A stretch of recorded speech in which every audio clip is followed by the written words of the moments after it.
All right, welcome everybody to the GameEdge Q&A session. We're going to do a quick presentation about our GameEdge framework. Just go over a few things related to that, and then after that, we'll have a Q&A session if anybody has any questions about the GameEdge framework, the presentation, or specifically any of our tools or kind of how we do things here at GameEdge. So GameEdge framework obviously is our flagship educational program. We are going to go over why the options market analysis matters, the problems we solve, and how we solve them at GameEdge, who GameEdge is and isn't for, and the tools we like to use here at GameEdge. So why options market analysis matters. Takeaway is obviously we've seen the options market just continue to grow to the upside on the volume that is transacted day over day. This also includes zero DTE. If you've read anything or watched anything or listened to anything, you know that zero DTE options obviously make up a significant portion of the options volume that's transacted each and every day. We have 43% here, but we did see something last quarter. I think we actually had one day where it was 50 some percent of options transaction or zero DTE. So the other thing is that options used to be used most for a hedging instrument, but now they're being used for specifically trading and using them as vehicles compared to the underlying directionality, obviously zero DTE or other structures that provide better risk reward and capital usage enhancements. Dave, I'm going to mute you. Okay, problems we solve here at GE, three pillars. We have what we call our Mr. Market, which is our center pillar here. And then we have sentiment, trend, and structure. We use all three of these pillars to get a mosaic type look of what is happening with the market. Structure is obviously the recognizing the options data, key levels derived from the options data.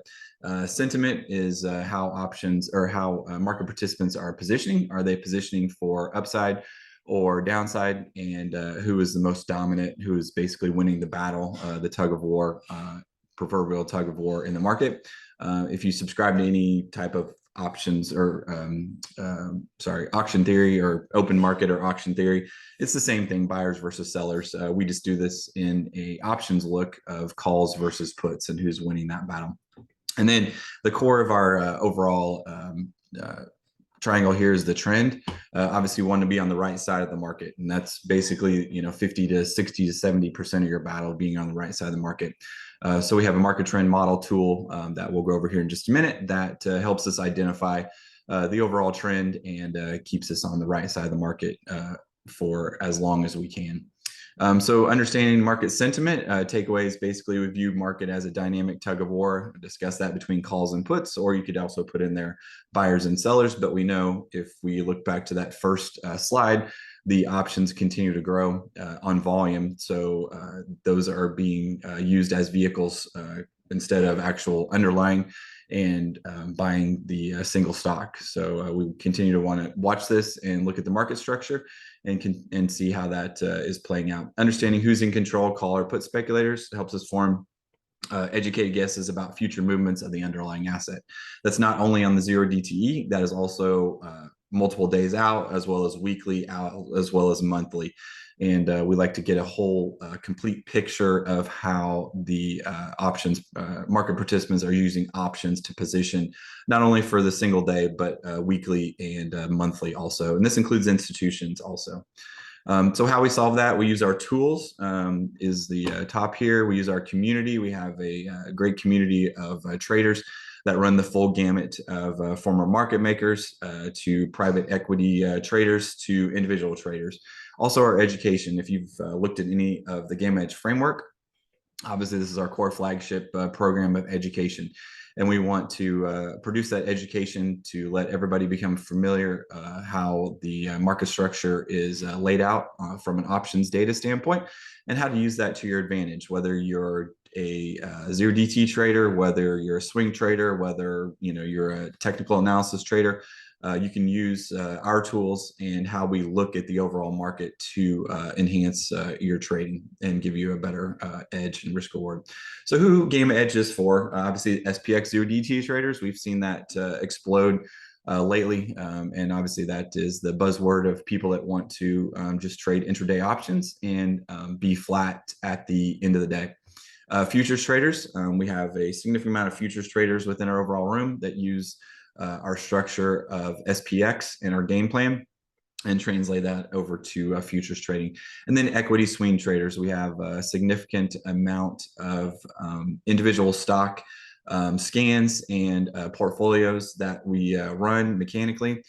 So we produce a lot of single stock content every day to allow you to narrow down the 7,000 plus tickers to a small manageable list that will allow you to use that every day and basically just not jumping all over the place. And we look at the stocks that are in favor, whether that be call or puts, and use that to our advantage so we can be in the stocks that we anticipate are going to price appreciate or price depreciate, depending on what the market trend model is doing.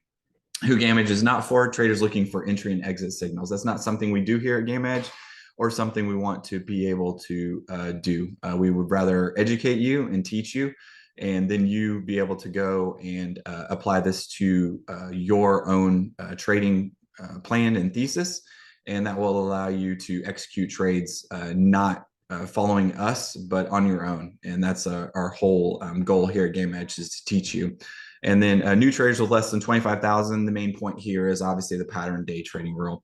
If you're doing swing trading and you're not in and out the same day, then obviously this can be overcome, but it's always best to just have at least 25,000 in there so you don't have to worry about that pattern day trading rule if you get in a trigger for one day and able to exit that in the same day. Common FAQs that we have here: do I have to trade options directly to benefit from GameEdge? Not at all. While we specialize in options market analysis, the intelligence we provide can be leveraged by traders, stocks, futures, and other assets, including individual underlying. And then our methodology, is about understanding the broader market dynamics, not just options trading itself.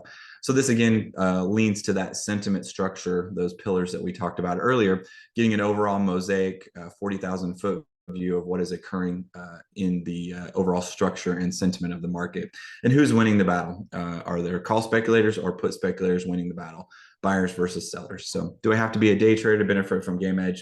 Absolutely not. I'm not personally a day trader, and a significant portion of our community is not day traders. I do swing trading and like to run a portfolio that is a little bit longer time frame. So we have the full gamut of 0DT traders to weekly traders to monthly traders to actually quarterly traders. So you can benefit from our tools and learning about the market structure and sentiment on multiple time frames. So can I benefit from GameEdge if I have a 9-to-5 job and limited trading time? Absolutely. You don't have to be a 0DT trader. We have what we call a P-Trans to PGEX portfolio that's very mechanical. Everything's done at night. You place orders for the morning, and then you just let it go, and everything is entered and exit on market on open orders. So again, definitely don't have to worry about if you're a 9-to-5 being limited in using our tools or market sentiment or market structure on that front. So tools we use: web app dashboard. This basically is our core tool that we use, just understanding the overall market sentiment and structure from a quick glance.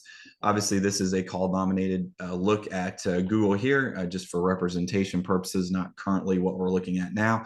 But you can see obviously just a significant amount of green net delta. So call speculators are in control. So obviously we'd be looking for price to appreciate.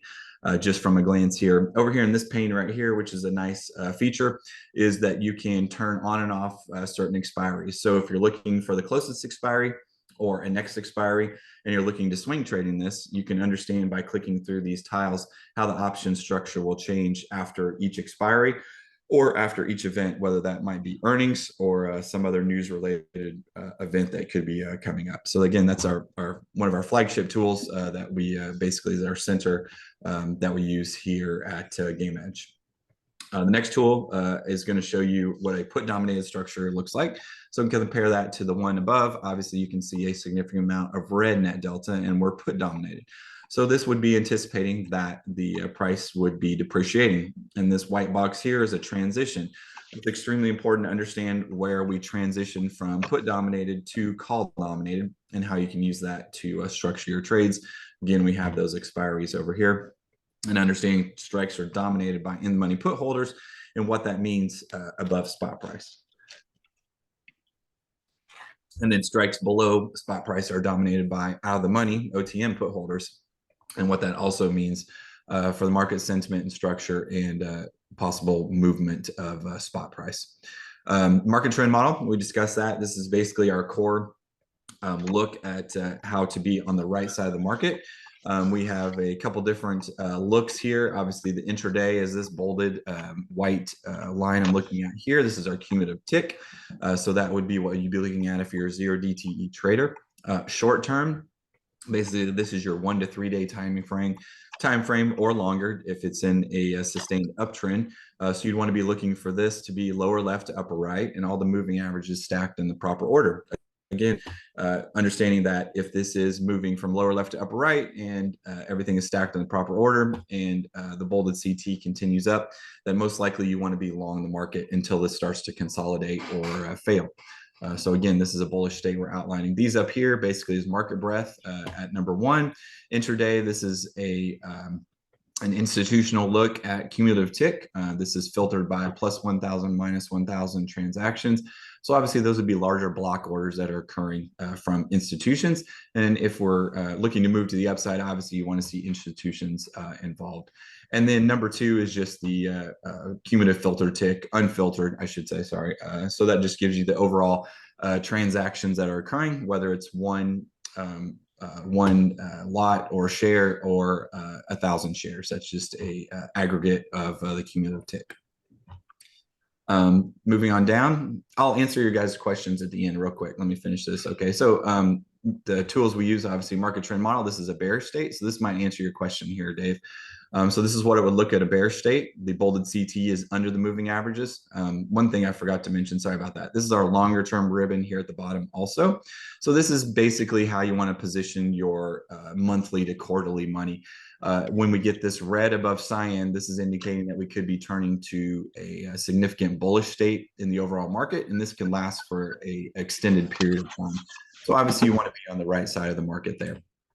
And then this is a bearish state. Obviously the red is below cyan. This is your longer term look. And then you see these filtered cumulative ticks, minus 1,000, plus 1,000. Obviously this is significant to the downside. This is institutional selling here. So that gives us the look to understand what is occurring in the overall market. And then the bolded CT is under those shorter term moving averages. So again, a bearish state is occurring. And obviously you'd want to either be short the market or in cash or just sitting out until this turns back to the upside. If you're a long only trader, if you're nimble and able to do bearish trading and puts, then this would be the look that you would want to look at. So hopefully that helps there, Dave, and we can go back over this. A couple other tools we use. This is our vol-m command. This is basically just looking at the volume transacted intraday by market participants. And we have 3 different states here. So upper left here is a bullish look. The green line is the call centroid, or sorry, call centroid, and the red line is the put centroid. So basically, this is just telling you how much volume is being transacted on the calls and puts. Obviously, if you want to see price appreciate, you would want to see calls continuing to be transacting above spot price, and you'd want to see puts closing. That's basically what's indicating here. So this gives us a positive slope of the call centroid and the put centroid. So that if you're looking for price to appreciate for the day, you'd want to see these both in a positive slope as indicated by these red arrows. A negative slope, obviously bearish state. You see the call or the calls transacting to the downside. Obviously, these are most likely calls closing, and then puts continuing to transact lower or below spot price. So market participants are anticipating that the price is going to continue to depreciate. Obviously, you can see that negative slopes on the call and put centroid. Or we have a sideways day where you get conflicting signals here from the green versus red, and this is telling you there's really no directionality for the day. no positive slope on any of these or no negative slope. So this tells you to be patient or put on some type of option structure that's going to allow you to participate and capture sideways to possibly a little bit of up or down action. So moving on to some other things we use in the charting box for the Discord.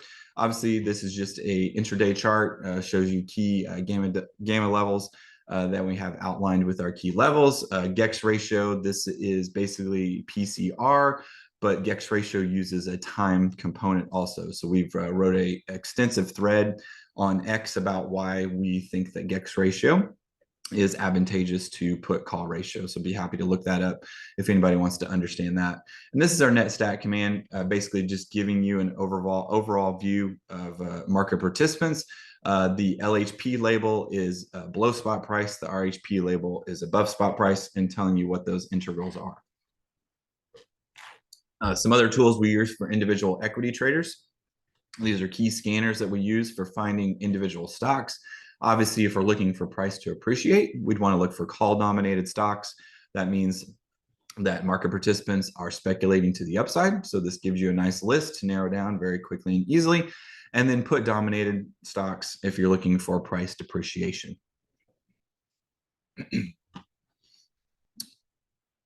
And then our GameEdge framework. If you have not signed up for that, I encourage everybody to go look at that. We have bachelor's, master's, and doctorate module that explains everything here we do at GameEdge, including all of our tools, as well as understanding how we look at and understand market structure and sentiment. So with that, I will go back and look at some questions.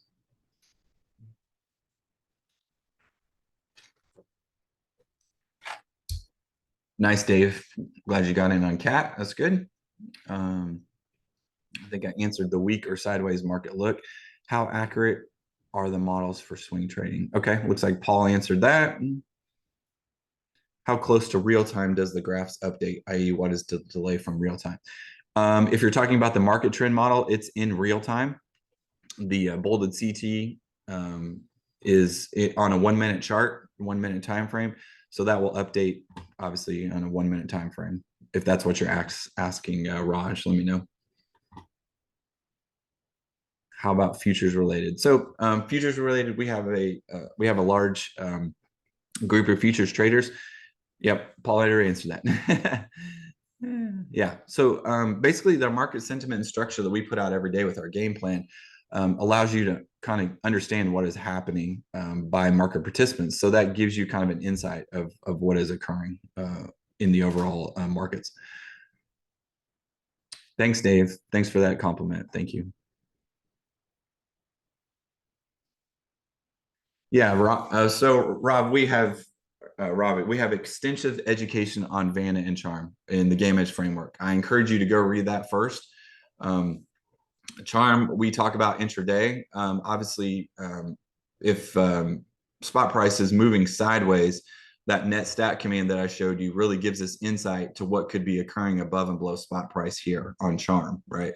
And understanding that decays, out of the money calls are decaying, and who's winning the battle, in the money calls or out of the money calls. And we relate that to a balloon, basically.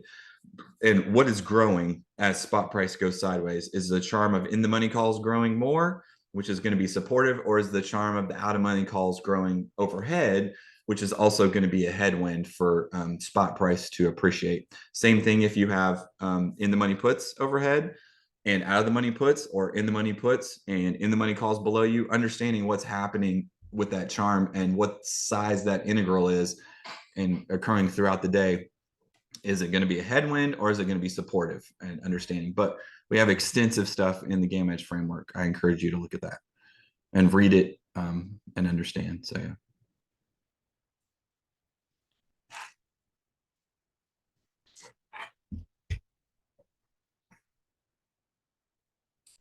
Yeah, thanks for answering that, Paul. Yeah, yeah, exactly. Yeah, it causes you a lot of noise.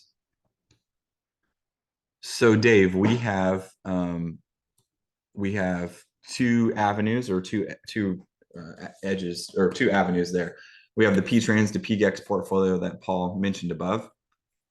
We back tested it. Basically, we have 75% win rate right now, all the way going with our back testing to 2013, and we're forward tested. We're going on roughly 2 years now. I think Paul can, but yeah, we're going roughly on 2 years. We have a 75% win rate on that, and that basically is our swing trading portfolio. I and Paul and the other people here at GameEdge put real money into it, so we're doing that mechanically.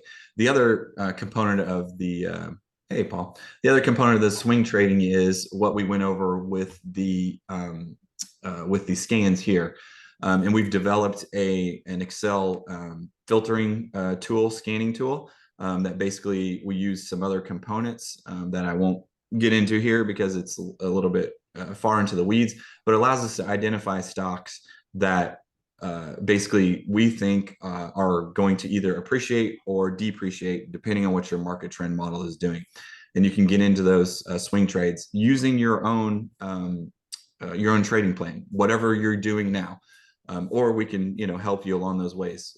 If you're already a technical analysis trader, this really just gives you a good insight of what is occurring it gives you a look under the hood of what is occurring with market participants on an options standpoint. So anything else to add to that there, Paul? No, excuse me. No, I think we covered it. I think, a couple of the other questions here I'm happy to address, but I think from a swing perspective, every trade begins with a day trade.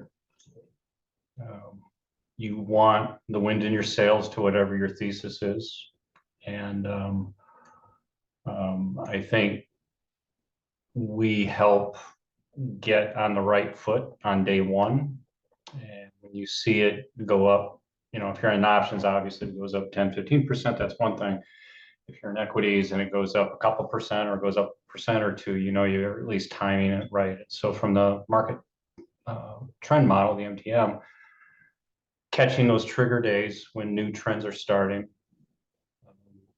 starts you down the path of a swing trade. But, we're, to a large extent, anybody who's trying to predict what's going to happen in the future is full of hot air. It's that simple. So all we can do is catch the trend as it starts. We do a really good job of that. As long as you manage your risk and as long as you're paying attention, you can ride some of these trends for extended periods of time and hit your profit targets and do what you need to do. Our swing trade portfolio that Mike was just describing, I think the average winner is 17 days. That's a good ride, and it leverages complete knowledge of what the options market is doing to get in that equity. So, and that goes back to Mike's earlier statement that you don't have to be an options trader to take advantage of this. So yeah, sure.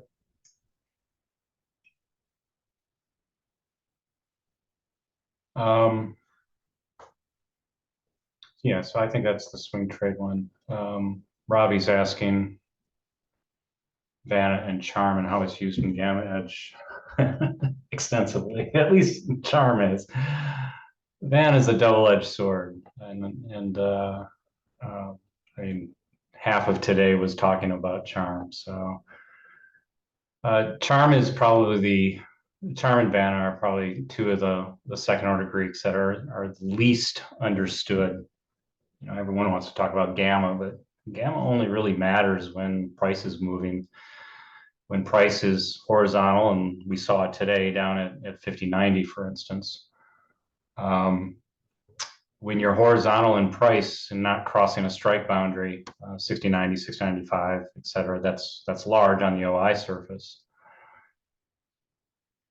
Charm takes over, and Charm is huge, right? Charm is a huge second order Greek, especially later in the afternoon. So to your question, we use Charm to really understand how we are going to either fill the sails with wind and ride in a specific direction, whether that's up or down, whether you're looking at call or puts. We also look at charm to see, do we have a headwind? I don't know, Mike, if you've got, yeah, it's right there. Just scroll down just a little bit so the net stat chart, yeah, right there, right? Yeah, just right there. So in this particular picture that you see, where you see net charm as that second line right there, and you can see we've separated the surface into what we call the left-hand plane and the right-hand plane. Effectively what that is, it's above and below spot price. But moneyness matters. Moneyness really drives the effect of an out-of-the-money contract. So for instance, you probably have heard the saying, a well-hedged market does not collapse. Well, why is that? Or a market climbs a wall of worry, right? Well, so what happens when you put a wall of worry in place? You're putting a lot of puts in place, and puts are below you. They're in what we call the left-hand plane. So looking at this particular picture, there's minimal puts in there. Everything in the left-hand plane is dominated by calls. What do we know about calls? They're in the money in the left-hand plane. Below spot price, calls are in the money. So what's charm doing?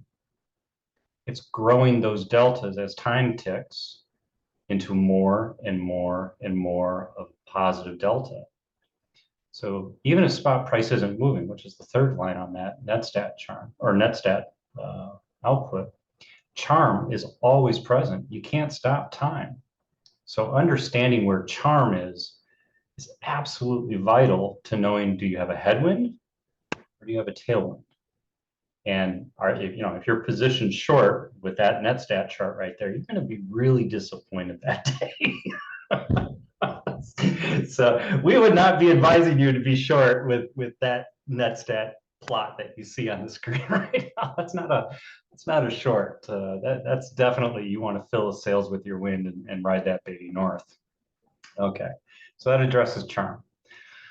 Vanna, like I said, is a double-edged sword. It's a little more complicated for people to think about. I think we've come up with a really good way to think about Vanna. What happens with Vanna, and we've written in the tutorial stuff, we have material, and of course in the Discord we have some really good material. But Vanna, you've heard of a Vanna rally. We know exactly why a Vanna rally happens, and we know the conditions that a Vanna rally could happen. I would say more often than not, we're really good at saying and alerting everybody to say, pay attention to this. If we get a vol decrease today, we're going to see an amplification on the call side of the equation, and we could have more deltas going in on the right-hand plane. That's the green that you see there where it says out of the money calls in the Vanna line, than you have in the left-hand plane. Now, in this particular one, the right-hand plane is weaker than the left-hand plane. So we're actually net subtracting deltas on a Vanna surface, on an IV surface. But in the big picture, rallies can be supported, especially new rallies where you've got closing puts below us and additive calls above us. That's where the speculation comes in. And as price moves up and as volatility comes down, you can get a real imbalance to the other way of what's on that screen, where you've got the right-hand plane much, much bigger than what you see than the left-hand plane. And that too is additive to deltas. And if you make your book longer, the dealer's book is shorter, and all things considered, the dealer has to buy to push you upward. And there we go. So that's a very brief, I know it wasn't brief, but it's a very brief summary of how charm and Vanna can kind of interplay. We use all four of those every single day that you see on the screen right there. We teach how to effectively understand delta, because it all starts with delta. And then what are the Greeks, the second order Greeks, and how do they play? And just remember this, charm is related to time. Gamma is related to spot price. Vanna is related to volatility. So changes in those change delta. And so it all refers back, how do you change those things? And that's what our focus is. So hopefully that helps. Yeah, so on to I'm going to go back to Dave's question. Dave, I'm showing a delta balance chart of Netflix. Again, we're not saying anybody's predictive. Nobody can predict the future. We have no idea what's going to happen to the future. But with that said, this is what we like to use. It's called our delta balance, right? It looks at delta only. So if you're a TA trader, I wouldn't tell you not to look at gamma, because what is happening as you cross those strikes is important. But if you're a swing trader, you should be more focused on what is happening with delta and how market participants are positioning, not just 0DT, but on out. So this is our delta balance. And this basically looks at how projecting how market participants are positioning on out in time from where we're at right now. So that's basically what I would tell you to use. Very simply, it's telling us what is occurring above where spot price is, your current price, whatever the underlying price is, and what's occurring below that. Are call speculators continuing to open calls above spot price, or are call speculators continuing to hold calls below spot price? Either one of those you want to see, and that gives us a look into what's happening. So that's that delta balance, this blue line right here. If it's pegged at 1 and continues to be pegged at 1, you probably want to be in the stock, as long as it stays pegged at 1. And then we break it down to these individual components. So if I'm a call holder on Netflix and I get a huge run up and I get paid for my risk, I'm probably going to take some profit.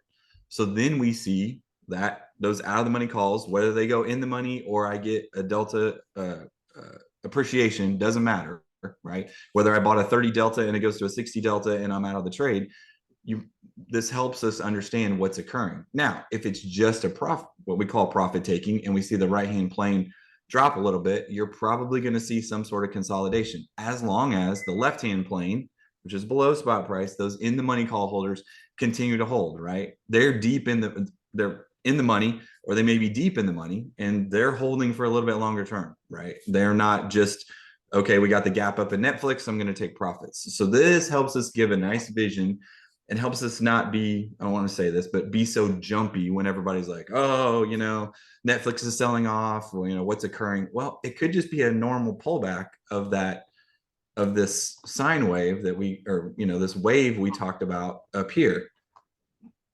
So calls growing, see some profit taking, calls declining. Do we go all the way under? So this would be a 0 line for delta balance. Do we go all the way under and then start speculating, or do we hold this and then calls start growing again, right? So that's basically just all that's occurring within the overall structure. And it's the same thing with buyers and sellers, right? I mean, if you get into a stock, you get a big run up, most likely you're going to take some profit off the table. It's the same thing, right? It's just options are just, the volume on options is significantly larger, and it gives us a great look of how market participants are speculating within the overall structure and sentiment too. So thanks. Yep. Thanks, Raj. Anyway, hope that answers your question, Dave.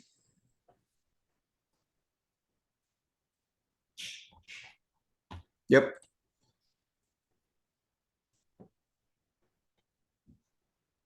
All right. Anything else, anybody?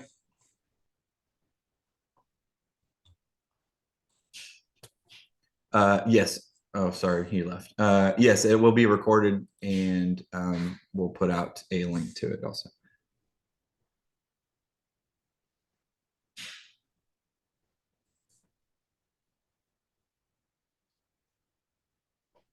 How do you guys personally approach the day today and mix with GammaEdge? He's asking the wrong people. we do an entire game plan every morning. Literally. Yes. And Literally. we publish it. Yep. Yeah. If you're signed up for the email, you get a crunched version, or also Taylor will post a crunch version on X a lot of times. And that's just a sliver of everything that is produced. Yeah, I tell you what, just for grins, open up today's SPX plan. Yep. Or I can, either one. I don't care. You're showing your screen. Yeah. If you got a minute. Yep.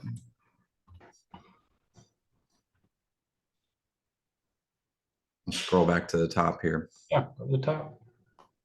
Paul even added video today. Yes. So this is our SPX game plan. And obviously it starts with the market trend model. So what we just reviewed. And then Paul produced extensive commentary about SPX today. And if anybody didn't know, there was a huge iron condor today. Indeed. Yeah, so if you just scroll on down, I mean, the goal, so we have this framework that we talked about. I try to bring a little bit of levity to it, with a few memes here. The uncharted territory today is because the iron condor holder did something that we've not ever seen before. We had approximately 53,000 contracts of an IC sitting on top of the structure today. That has numerous implications, and hence the uncharted territory. And when you do that, because of the second order Greeks that we were just talking about, because an IC in the midpoint is actually delta neutral, so that's fine. It's all the second order Greeks that matter. And so depending on where you are in that range, in understanding what that means will effectively pin you. And what did we do today? We pinned. So go to the bottom there, Mike. At the very, very end, you can see, and we go through the delta balance that Mike showed right here, step 7. We go through different ranges. What are we going to do with what we see? So every day we produce a game plan and we publish it for the folks who are gold and legendary members, and of course the trial subscribers. And you can see there's bullets there. If we break through 61.45 and it's not in the last 2 seconds, that's an ode to yesterday, how we did that ski jump into the close. If we break through 61.45 and it's not the last 2 seconds, then we will attempt to go long, noting that if we do go long at 61.55, we could get stuck, and I have all the rationale before that, why that could potentially occur. If you go on down, Mike, a little bit, below 60.85, we didn't get there today, right? But you have a plan.